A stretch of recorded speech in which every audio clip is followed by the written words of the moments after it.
और आज भी जारी रहेगा लोकसभा का सत्र, जिसमें हंगामे के पूरे आसार हैं। मंगलवार को राहुल गांधी और अनुराग ठाकुर के बीच बहस हो गई। इसके बाद अखिलेश यादव ने भी सरकार पर हमला किया था। तो सुबह 11 बजे लोकसभा की कार्यवाही शुरू होगी। आज भी कहा जा रहा है कि आज भी लोकसभा का जो ये सत्र है काफी हंगामेदार रह सकता है। मंगलवार को राहुल गांधी और अनुराग ठाकुर के बीच जबरदस्त तरीके से बहस हुई थी। बातचीत करने के लिए इस वक्त दिल्ली से हमारे साथ विनीत जुड़ गए हैं। विनीत, आज का दिन कैसा रहने वाला है? क्योंकि कल तो हमने देखा था कि वार पलटवार, बहुत सारी ऐसी बातें, एक दूसरे पर हमला। आज कैसा रहने वाला है ये मॉनसून सत्र?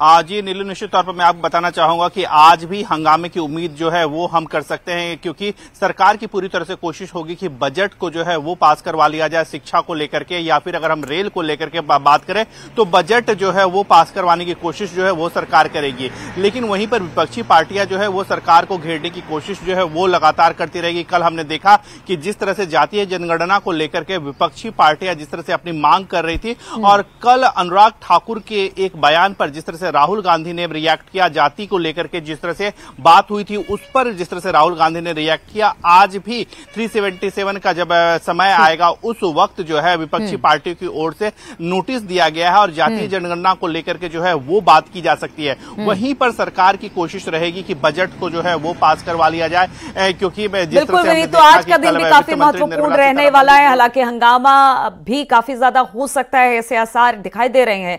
चलिए इस पर आगे भी आपसे अपडेट लेते रहेंगे। फिलहाल बहुत बहुत शुक्रिया आपका जानकारी देने के लिए। और हम आपको बता दें कि आज भी हंगामा जारी रहेगा लोकसभा में, और हंगामे के पूरे आसार हैं राहुल गांधी और इन सब के बीच में हमने देखा।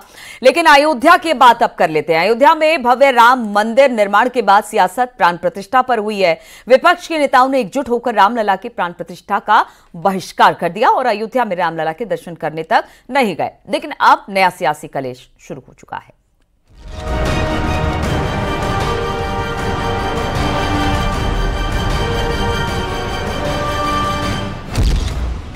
जिस पार्टी पर राम मंदिर निर्माण के विरोध का आरोप लगा, जिस पार्टी के नेताओं ने रामलला की प्राण प्रतिष्ठा से दूरी बना ली, अब उसी पार्टी के अध्यक्ष राम की नगरी अयोध्या को विश्व स्तरीय नगरी बनाने का दावा कर रहे हैं। अयोध्या के नाम सियासत चमकाने का सपना देख रहे हैं। विश्व की सबसे बढ़िया नगरी अगर कोई बन करके दिखाएंगे तो वो अयोध्या नगरी होगी।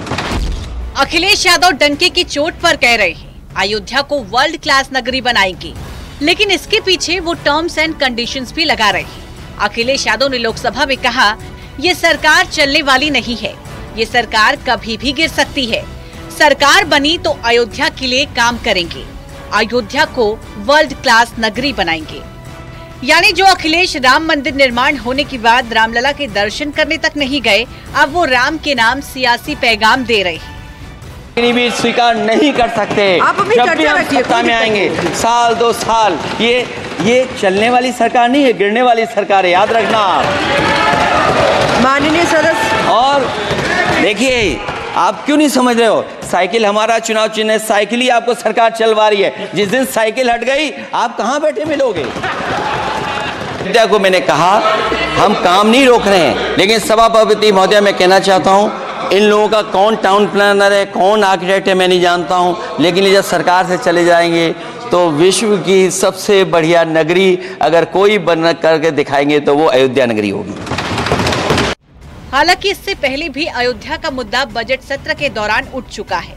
फैजाबाद से सपा सांसद अवधेश प्रसाद ने अयोध्या के लिए बजट नहीं देने की बात कही और अयोध्या के नाम बीजेपी पर निशाना भी साधा, जिस पर फैजाबाद के पूर्व सांसद लल्लू सिंह ने जवाब दिया है।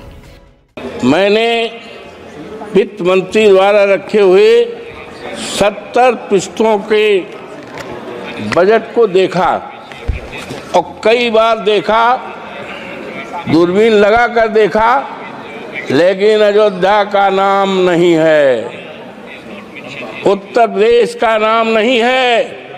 मान्यवर वो अयोध्या है, प्रभु श्री राम की मर्यादा का अयोध्या है, जिसने केवल अयोध्या में ही नहीं, प्रभु श्री राम की मर्यादा सारे देश दुनिया में, और मान्यवर भारतीय जनता पार्टी ने अयोध्या के नाम पर राजनीति की है। माल गोदाम का अयोध्या कैंट से सलारपुर का स्थानांतरण, कोल डिपो का अयोध्या से बिल्लहर घाट स्थानांतरण,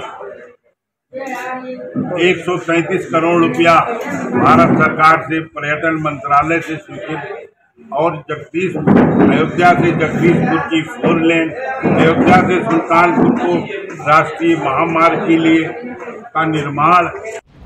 यानी अखिलेश की राजनीति अब अयोध्या पर शिफ्ट हो चुकी है। लेकिन सबसे बड़ा सवाल अब ये भी है, आखिर अखिलेश यादव रामलला के दर्शन कब करने जाएंगे? Bureau report, news 18।